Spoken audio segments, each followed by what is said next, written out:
नमस्कार, आप देख रहे हैं सी न्यूज़ भारत और मैं हूं आपके साथ आकांक्षा यादव। वक्त चुका है न्यूज़ बुलेटिन का और आज इस न्यूज़ बुलेटिन में हम जानेंगे कि बरेली में किसकी लापरवाही आई सामने और मिर्जापुर में कौन से मंदिर में भक्तों की भीड़ देखने को मिली।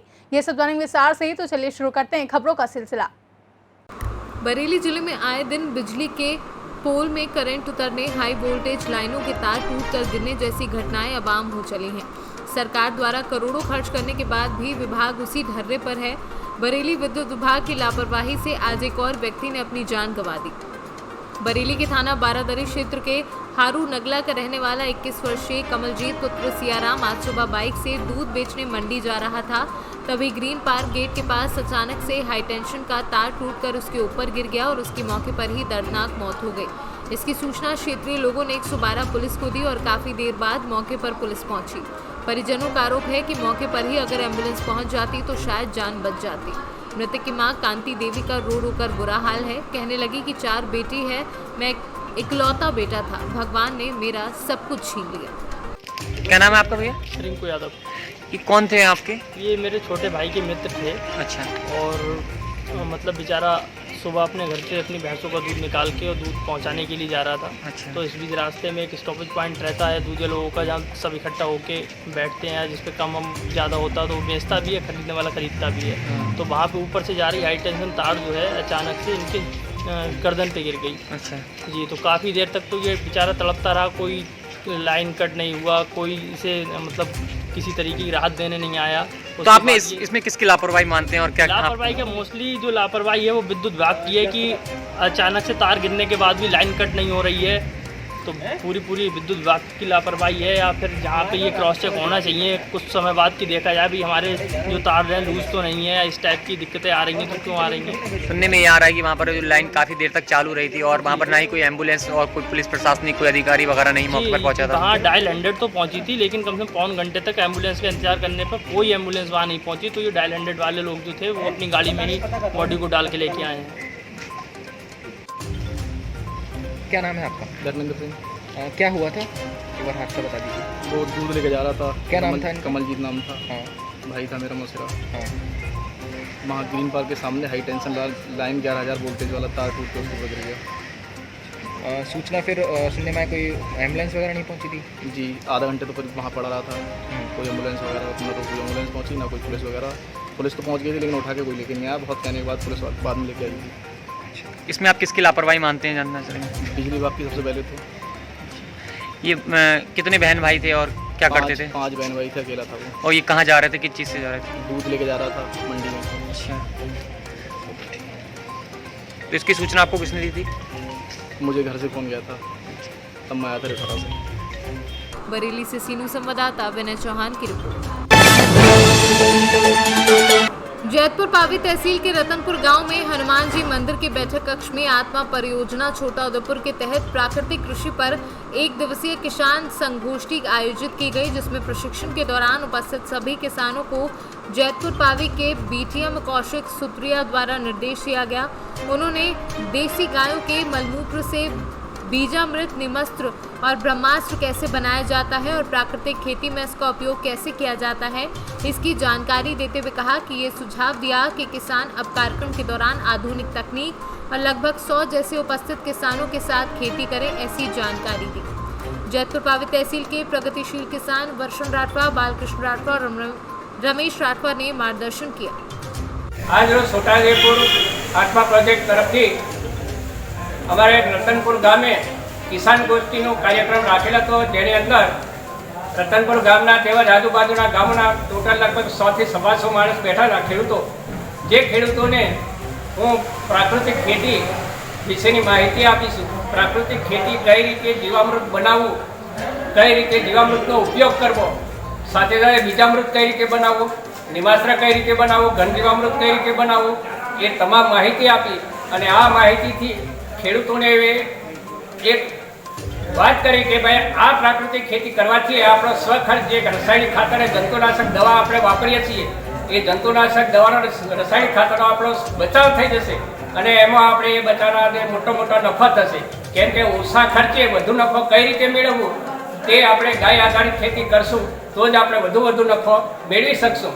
સાથે સાથે પશુપાલન વિશેની પણ મેં મારા ખેડૂત ભાઈઓને માહિતી આપી કે જે કંઈક આપણે પશુપાલન એક વ્યવસાય છે આપણો, તો એ વ્યવસાયની અંદર આપણે પશુપાલનને કઈ રીતે બીજદાન કરાવવું, કઈ રીતે એને દોણ આપવું, કઈ રીતે ચાર આપવું.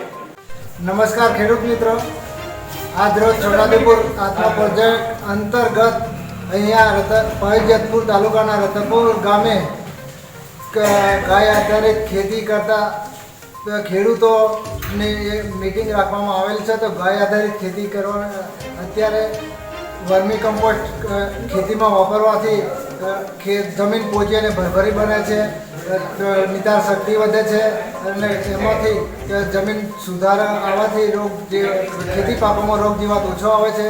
રોગ જીવાત ઓછો આવે તો પછી ખેતી ખર્ચ પણ ઘટે છે. छोटाउदेपुर से सीनू संवाददाता विनेश राठवा की रिपोर्ट। पाकी के पूर्वी पंचायत सचिवालय में भाजपा मंडल कमेटी की बैठक हुई, जिसके मुख्य अतिथि पाकी विधायक डॉक्टर शशि भूषण मेहता मौजूद रहे, जबकि संचालक पाकी मंडल महामंत्री श्याम नंदन ओझा ने किया। मौके पर विधायक डॉक्टर मेहता ने कहा कि अब हर बूथ पर कार्य करने की जरूरत है, संगठन में शक्ति बड़ी होती है। पाकी पंचायत सचिवालय के सभागार में भाजपा मंडल की बैठक को संबोधित कर रहे उन्होंने कहा कि मंडल कमेटी को हमेशा अग्रसर रहना चाहिए, क्षेत्र में हो रहे कार्य की गुणवत्ता को परखने का कार्य करें, केंद्र सरकार की उपलब्धियों की जानकारी दें, अंतिम व्यक्ति तक भोजन पहुंचाने की सोच पंडित दीनदयाल उपाध्याय की रही है। स्वर्णिम भारत के सपनों को पूरा करने में भाजपा लगी है। वहीं जिलाध्यक्ष पाकी मंडल प्रभारी धर्मेंद्र उपाध्याय ने बूथ कमेटी को मजबूत बनाए रखने की भी बात कही। झारखंड से सीनू संवाददाता अमित कुमार शर्मा की रिपोर्ट। मिर्जापुर जिले के आदिशक्ति मां विंध्यवासिनी देवी, अष्टभुजा देवी, मां कालिकों के बाद यदि चौथा नाम कोई आता है तो वो नाम है मां भंडारी देवी धाम, जो कि अरोरा नगर के दक्षिण दिशा में ऊंचे पहाड़ों पर विराजमान है। मां भंडारी देवी धाम की जिनकी महिमा दूर दूर तक प्रचलित है। विगत वर्ष श्रावण मास में यहाँ भक्तों की भीड़ लाखों की संख्या में पहुँचते हैं। वहीं अपनी मुरादें लेकर जो कि मां भंडारी देवी सबकी मुरादें पूरी करती है। इस वर्ष भंडारी देवी धाम में भक्तों का रेला नहीं लगा। प्रशासनिक व्यवस्था की बात करें तो एक प्लाटून पीएसी बल की तैनाती रही। वहीं महिलाओं की सुरक्षा को देखते हुए महिला पुलिस की भी तैनाती कर दी गई थी। भंडारी देवी विकास समिति ने भक्तों को अनाउंस कर जानकारी प्रदान की कि जो भी भक्त आए हैं वह उचित दूरी का ध्यान रखते हुए कोविड-19 का पालन करते रहें और उचित दूरी बनाकर मंदिर परिसर में दर्शन करते रहें। कहाँ से आई हैं? पटनवा। कहाँ पड़ता है? जुनादपुर। हाँ। कितने साल से आ रही है मंडल देवी धाम में? अरे हम अभी 2 साल से। क्या है मान्यता? हाँ? क्यों मतलब क्यों आप लोग आती है दर्शन करने, क्या आस्था है? सावन चढ़ेला तो आदमी दर्शन करे। 2 साल से कोरोना फैला हुआ, इसके लिए क्या कहेंगी? हाँ, कोरोना फैला तो पोसल ना आया ले जा। इस बार सीता कहाँ से आई? कहाँ आई है? भंडारी माँ कब से? 10 साल से। पहला मंगलवार है, दर्शन करे आई। क्या आस्था है, क्यों आती हैं? माँ का दर्शन करे। इतना है, मैं ग्राम रेंजना पोस्ट करूँगा मिर्जापुर उत्तर प्रदेश से आया हूँ। भंडारी देवी 2 साल से मैं आ रहा हूँ। 2 साल से लॉकडाउन की वजह से इसलिए भीड़ कम है, सिर्फ दर्शन के लिए आया, दर्शन करके जा रहा हूँ। और साथ में कोई परिवार के साथ आया या अकेले? नहीं, फैमिली के साथ आया। फैमिली लोग अंदर बैठे हैं, घूम रहे हैं, फिर वापस चले गए। मिर्जापुर से सीनू संवाददाता अनिल केशरी की रिपोर्ट। बंदरा प्रखंड के मुन्नी गांव स्थित शिव कृष्ण धाम हनुमान मंदिर प्रांगण में पुजारी रामा राय के नेतृत्व और पंडित कामेश्वर झा के मंत्रोच्चारण के साथ बीते सोमवार को आयोजित 24 घंटे का अष्टयाम महायज्ञ मंगलवार को संपन्न हुआ। तत्पश्चात व्यास रामबली राय द्वारा भजन कीर्तन का कार्यक्रम किया गया। इस दौरान माहौल भक्तिमय बना रहा। मौके पर राम पधारत राय, दुखित राय, राजकुमार, कामेश्वर राय व अन्य लोग मौजूद थे। मुजफ्फरपुर से सीनू संवाददाता गंधीर कुमार झा की रिपोर्ट। जिला जालौन में भ्रष्टाचार रुकने का नाम नहीं ले रहा है। ऐसा ही मामला रामपुरा ब्लॉक के ग्राम लिडाऊपुर लिटावली का है, जहां ग्राम पंचायत में अस्पताल का अतिरिक्त कक्ष बन रहा है, जिसमें सरकार की मंशा अनुसार गुणवत्ता पूर्वक मटेरियल का इस्तेमाल ठेकेदार द्वारा नहीं किया जा रहा है। हो रहे कार्य में 3 नंबर ईंट व 1/8 का मसाला लगाकर दीवार को बनाया जा रहा है, जिससे ग्रामीण व प्रधान ने विरोध जताया है। वहीं ठेकेदार ने हाल फिलहाल इस निर्माण कार्य को रोक दिया है। सर शुभ नाम क्या है आपका? महेंद्र सिंह उर्फ Sonu. Mahendra Singh of shop. Sir इसी गांव के निवासी हैं? हाँ जी। कौन सा गांव है? लड़ोपुर। सर ये जो आपके अस्पताल में जस्ट बगल पे एक अतिरिक्त कक्ष बनना है। अरे इसको तो हम रोक गए थे और लगभग 8-10 दिन पहले रोक गए थे हम कि ये ऐसे इस तरीके से मत बनवाओ और ये मसाला इसमें लगा रहे हैं। ये देखिए मसाला देखिए 1 मिनट। तो हम रुक गए थे, वो 3 नंबर ईंट लगा रहे हैं, ईंट बाद ही गिर जाएगा इस तरीके से।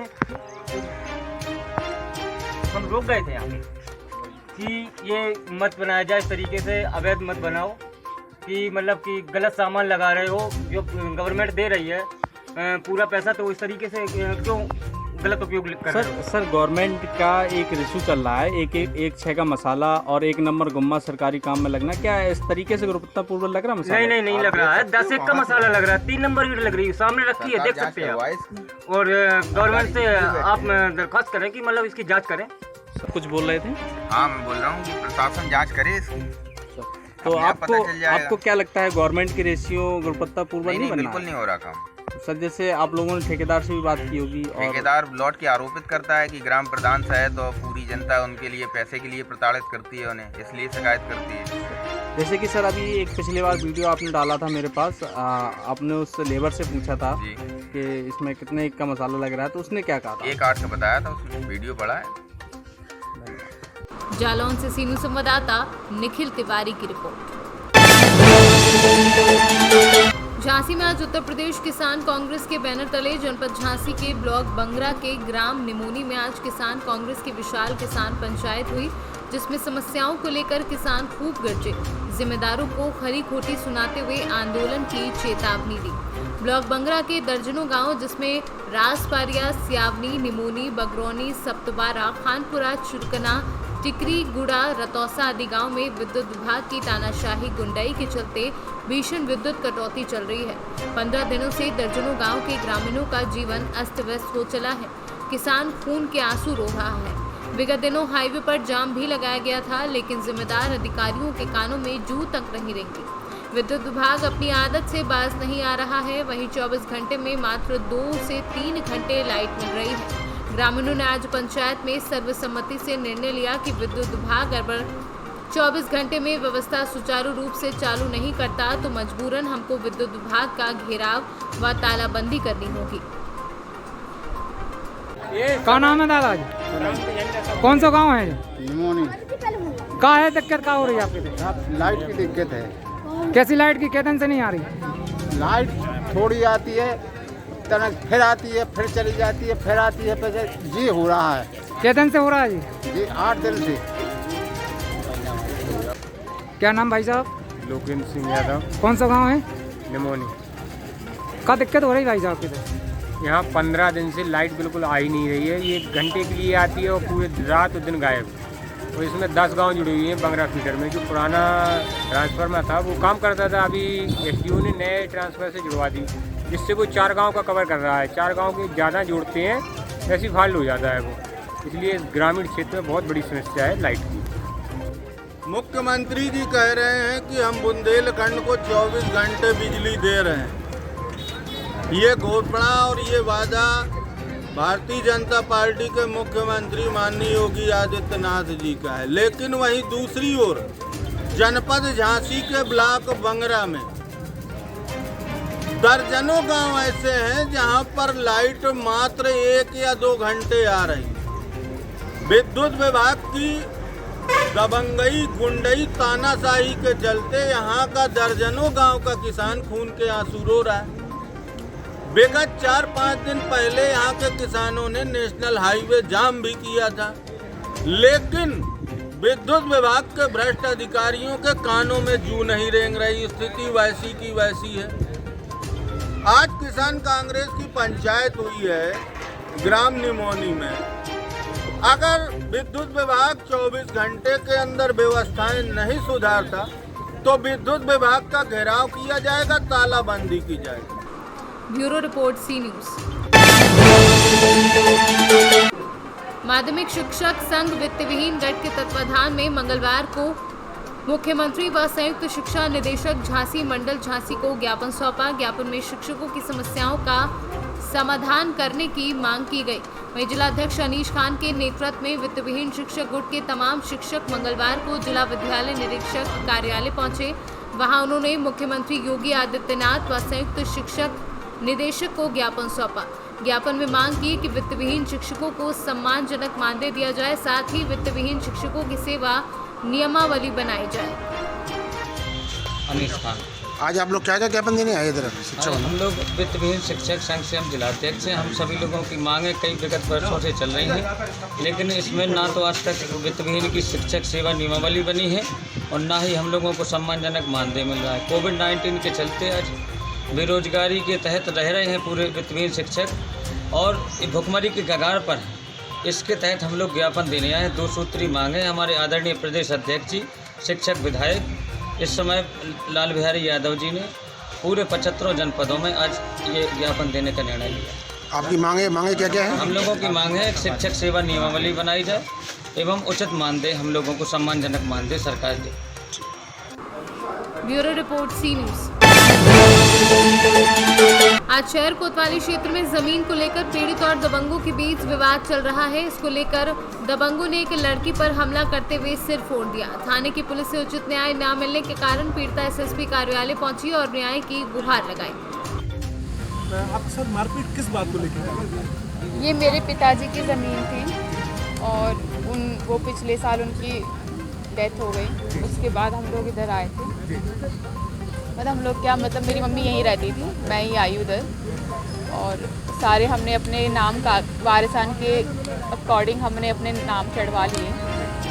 ये विपक्षी पार्टी हारी हुई, इन लोगों ने फ्रॉडली मेरे पापा से पेपर लिखवाया। उसके बाद 2018 में उस फ्रॉड पेपर के बेसिस पे लेखपाल ने ये ज़मीन उनके नाम कर दी। 2020 में एसडीएम कोर्ट में माननीय गुलाबचंद सिंह ने आदेश दिया कि ये ज़मीन इनकी वापस दी जाए मेरे पिताजी को। 2020 फिर उनका नाम चढ़ा खतौनी में 2020 में पूरी ज़मीन का। कौन लोग हैं जो ये तरह बदमाशी कर रहे हैं? ये है मोहम्मद शमशाद, मकसूद इलाही, ताहिर हुसैन, ये सब डाडियापुरा और उन्नाव गेट बाहर रहते हैं। अभिषेक भार्गव जो सन ऑफ स्वर्गीय सुरेश भार्गव है, मिशनरी कंपाउंड में रहता है। भूमाफिया है, बहुत बड़ा कमीना इंसान है, 2 बीवियाँ रखने वाला। और भूपेंद्र सिंह है और हम लोग रोड पे थे। हमने 112 पे कॉल किया तो उसके बाद पुलिस बोली कहाँ आना है। उनको 1 हफ्ते से सारा लोकेशन पता था, कितने लोग आ रहे हैं। उन्होंने ये बताइए आप इस पे। क्योंकि हम कार्रवाई कर रहे थे अपनी ज़मीन बचाने के लिए। वो लोग जेसीबी चला के पूरी ज़मीन का उन्होंने सत्यानाश कर दिया। सारे पेड़ तोड़ दिए, पेड़ काट दिए, प्लेन कर रहे थे डंपर डाल के। हमारा बोर्ड उखाड़ डाला उन्होंने। विरोध करा हमने। हम 1 हफ्ते से ही विरोध कर रहे थे। 1 हफ्ते से पुलिस लेट आती थी, भगाती थी, लेकिन फिर वो आ जाते थे। उन्होंने इतना कर दिया कि अब ज़मीन प्लेन हो गई है, वहाँ पे 1 पेड़ भी नहीं बचा है, 1 पेड़ भी नहीं। सब पुलिस की मिली भगत है। ये एसएचओ देवेश शुक्ल जिन्होंने डिनाई कर दिया, उनकी रिकॉर्डिंग है मेरे पास। उन्होंने साफ मना कर दिया कि आप जाइए उच्च अधिकारी के पास, ये ज़मीन आपकी नहीं है। ये जो थाना जो पुलिस मिली हुई है ना, आज बात क्या हुई, क्या बताया गया आपको? उन्होंने बोला कि आप जाइए, आपकी एफआईआर होगी। ब्यूरो रिपोर्ट, सी न्यूज़। झांसी मेडिकल कॉलेज के कैंसर विभाग से चोरी हुई कोबाल्ट मशीन का अब तक कोई सुराग नहीं लगा है, जिसकी शिकायत लेकर बुंदेलखंड निर्माण मोर्चा के सदस्यों ने एसएसपी से मुलाकात करते हुए कोबाल्ट मशीन का सुराग लगाने की मांग की है।